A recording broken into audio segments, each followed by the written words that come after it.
Hi friends, நான் சுமிதா. நீங்கள் எப்படி இருக்கீங்க? நான் ரொம்ப நல்லா இருக்கேன். இன்றைக்கி நம்ம ரொம்ப ஹெல்த்தியான ஒரு குழம்பு ரெசிபி தான் பார்க்க போகிறோம்.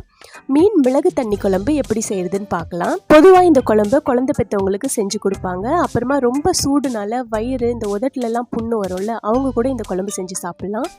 சளி இரும்பலுக்கு கூட ரொம்ப நல்லது.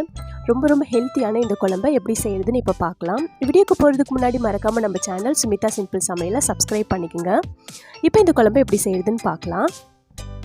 இப்போ இந்த குழம்பு செய்கிறதுக்காக நான் ஒரு 1/2 கிலோ மீன் எடுத்து நல்லா க்ளீன் பண்ணி வச்சுருக்கேன். இந்த குழம்புல புளி சேர்க்க மாட்டோம், அதனால் நல்லா பழுத்த பழமாக பார்த்து 4 தக்காளி பழம் எடுத்து வச்சுருக்கேன். கொஞ்சம் சின்ன வெங்காயமும் பூண்டும் தோல் உரிச்சு வச்சுருக்கேன்.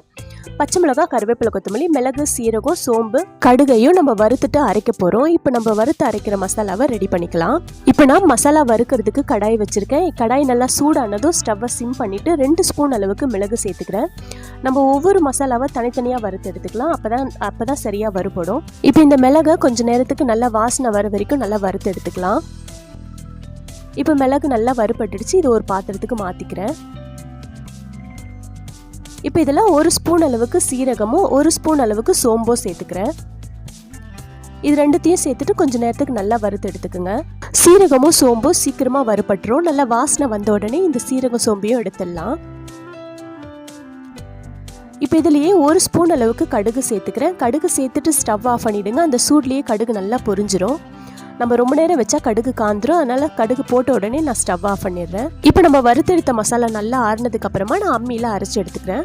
நீங்கள் மிக்ஸி ஜாரில் போட்டு கூட நல்லா பவுடராக அரைச்சி எடுத்துக்கோங்க. நம்ம அம்மியில் மசாலா அரைச்சி சேர்க்கும் போது இந்த குழம்பு ரொம்ப டேஸ்ட்டாக இருக்கும். நீங்கள் வீட்டில் அம்மி இருந்ததுன்னா கண்டிப்பாக மசாலா அரைச்சி செஞ்சு பாருங்கள். இல்லைனா மிக்ஸிலேயே அரைச்சி எடுத்துக்கோங்க. இப்போ இந்த மிளகு, சீரகம், சோம்பு எல்லாத்தையும் நான் நல்லா அரைச்சி எடுத்துட்டேன். இப்போ இந்த மசாலாவை எடுத்துட்டு இதுலேயே நம்ம வெங்காயம், பூண்டு எல்லாத்தையும் தட்டி எடுத்துக்கலாம். இப்போ இந்த பவுடரை நான் எடுத்துக்கிறேன். நீங்கள் மிக்சியில் அரைக்கிறது இருந்தால் முதல்ல மிளகு, சீரகத்தை போட்டு நல்லா அரைச்சிட்டு அதுக்கப்புறமா அதுலேயே பூண்டையும் சின்ன வெங்காயத்தையும் போட்டு லைட்டாக பல்ஸ் மோடு கொடுத்து அரைச்சி எடுத்துக்கோங்க. அப்போ சரியாக இருக்கும். இப்போ நான் சின்ன வெங்காயத்தை அப்படி லைட்டாக தட்டி எடுத்துக்கிறேன். ரொம்ப பேஸ்ட்டாக அரைக்க வேணாம், லைட்டாக தட்டி எடுத்தால் போதும். நான் ஒரு 20-25 போல் சின்ன வெங்காயம் எடுத்திருக்கேன். இது எல்லாத்தையுமே தட்டி எடுத்துக்கிறேன்.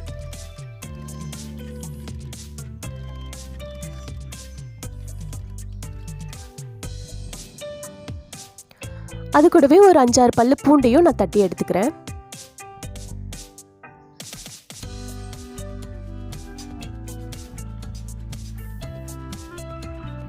அவ்வளோதான், ரொம்ப பேஸ்ட்டாலாம் அரைக்கல, சும்மா தட்டி தான் எடுத்திருக்கேன். இப்போ நம்ம அரைக்க வேண்டிய மசாலா எல்லாம் அரைச்சி எடுத்துட்டோம். இப்போ நம்ம குழம்பு கூட்டிக்கலாம். இப்போ ஒரு கடாயில் நம்ம எடுத்து வச்சுருந்த மீனை சேர்த்துக்கிறேன். இந்த குழம்பு கொதிச்சதுக்கப்புறம் மீன் போடணும்னு அவசியம் இல்லை, நம்ம இப்படியே செய்யலாம். இதுவே டேஸ்ட் ரொம்ப சூப்பராக இருக்கும். இப்போ குழம்புக்கு தேவையான உப்பு சேர்த்துக்கிறேன். 1/2 ஸ்பூன் அளவுக்கு மஞ்சத்தூள் சேர்த்துக்கிறேன். 1 ஸ்பூன் அளவுக்கு காஷ்மீரி ரெட் சில்லி பவுடர் சேர்த்துக்கிறேன். 2 ஸ்பூன் அளவுக்கு தனியாத்தூள் சேர்த்துட்டு 3 பச்சை மிளகாய் சேர்த்துக்கிறேன். நீங்கள் தனி மிளகாய் தூள் போடுறதுந்தா 1/2 ஸ்பூன் போட்டுக்கோங்க. நான் காஷ்மீரி மிளகாய் தூள்ன்றதுனால தான் 1 ஸ்பூன் போட்டிருக்கேன். அதில் காரம் அதிகமாக இருக்காது. இப்போ நம்ம எடுத்து வச்சிருந்த தக்காளியை கட் பண்ணி சேர்த்துக்கிறேன்.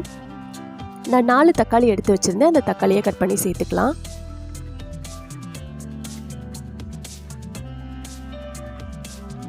இப்போ இதில் கொஞ்சமாக கருவேப்பிலையும் நம்ம தட்டி வச்சுருந்த சின்ன வெங்காயம், பூண்டையும் சேர்த்துக்கலாம். இப்போ நம்ம அரைச்சி வச்சுருந்த மிளகு மசாலாவையும் சேர்த்துக்கிறேன். இப்போ இதில் ஒரு பெரிய தேங்காயில் 1/2 மூடி தேங்காய் எடுத்து பால் எடுத்து வச்சுருக்கேன். பால், 2வது பால், 3வது பால் எல்லாத்தையும் சேர்த்து தான் வச்சுருக்கேன். இப்போ இந்த தேங்காய் பாலை சேர்த்துட்டு நல்லா மிக்ஸ் பண்ணி விட்டுக்கலாம். நம்ம சேர்த்த தக்காளி, பச்சை மிளகாய் எல்லாத்தையும் நல்லா பிசைஞ்சு விட்டுக்கலாம். இப்போ நல்லா மிக்ஸ் பண்ணி விட்டுட்டேன். இப்போ இந்த குழம்பு உப்பு செக் பண்ணி பார்த்துட்டு ஒரு 2 நிமிஷத்துக்கு அடுப்பில் வச்சு நல்லா கொதிக்கட்டும். நல்லா கொதிக்க விடலாம். இப்போ நான் மூடி போட்டு வச்சிடுறேன். ஒரு 2 நிமிஷத்துக்கு ஹை ஃப்ளேமில் குழம்பு நல்லா கொதிக்கட்டும். இப்போ பாருங்கள், குழம்பு நல்லா கொதிச்சு வந்திருக்கு. இப்போ நம்ம ஒரு வாட்டி மிக்ஸ் பண்ணி விட்டுக்கலாம். குழம்பு நல்லா கொதிச்சதுக்கப்புறமா மீனை ரொம்ப உடையிற மாதிரி மிக்ஸ் பண்ணாதீங்க. மீன் உடையாமல் பார்த்து மிக்ஸ் பண்ணுங்கள். இப்போ ஸ்டவ்வை லோ ஃப்ளேமில் வச்சுட்டு ஒரு 2 நிமிஷத்துக்கு நல்லா வேக விடலாம். மூடி போட்டு வேக வைக்கிறேன். இப்போ பாருங்கள், குழம்பு சூப்பராக ரெடி ஆகிடுச்சு. மீன் நல்லா வெந்து வந்திருக்கும். இப்போ இந்த குழம்புக்கு ஒரு தாளிப்பு கொடுத்துடலாம். இப்போ நான் வேறு ஸ்டவ்வில் எடுத்து வச்சுட்டு ஒரு தாளிப்பு கரண்டி வச்சுக்கிறேன். இப்போ நான் ஒரு 4 ஸ்பூன் அளவுக்கு எண்ணெய் சேர்த்துக்கிறேன். எண்ணெய் காஞ்சதும் ஒரு 10 பல்லு பூண்டை இந்த மாதிரி கட் பண்ணி வச்சுருக்கேன். கொஞ்சம் கருவேப்பிலையும் எடுத்து வச்சுருக்கேன். இந்த பூண்டு போட்டு தாளித்து எடுத்துக்கலாம். நம்ம கடுகுலாம் போட்டு தாளிக்கல, நம்ம வெறும் பூண்டு கருவேப்பிலை மட்டும்தான் போட்டு தாளிக்க போகிறோம். பூண்டு கருவேப்பிலை நல்லா கலர் மாறினதுக்கப்புறமா குழம்புல சேர்த்துக்கலாம். இப்போ பூண்டு கருவேப்பிலை நல்லா கலர் மாறி இருக்குது. இப்போ இந்த குழம்புல சேர்த்துட்டு ஒரு கொதி வந்ததும் ஸ்டவ் ஆஃப் பண்ணிடலாம்.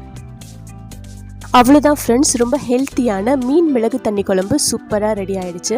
நம்ம இந்த குழம்பு கூட்டும் போதே மீன் போட்டிருந்தோம். ஆனால் பாருங்கள், மீன் ஒன்று கூட உடையல. நம்ம குழம்பு மிக்ஸ் பண்ணும்போது பார்த்து மிக்ஸ் பண்ணாலே போதும், மீன் உடையாமல் சூப்பராக இருக்கும். இந்த மிளகு தண்ணி மீன் குழம்பு ரெசிபியை கண்டிப்பாக நீங்கள் வீட்டில் ட்ரை பண்ணி பாருங்கள். உடம்புக்கு ரொம்ப நல்லது. வாரத்துக்கு ஒரு முறையாவது இந்த மாதிரி மீன் குழம்பு வச்சு சாப்பிட்டு பாருங்கள், உடம்பு ரொம்ப நல்லாயிருக்கும்.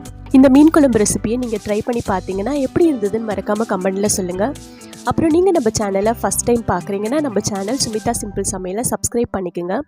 நம்ம சேனலை சப்ஸ்கிரைப் பண்ணி சப்போர்ட் பண்ணிகிட்டு இருக்க எல்லா ஃப்ரெண்ட்ஸ்க்கும் ரொம்ப ரொம்ப தேங்க்ஸ். நாளைக்கு இன்னொரு சூப்பரான வீடியோவில் பார்க்கலாம். பாய்.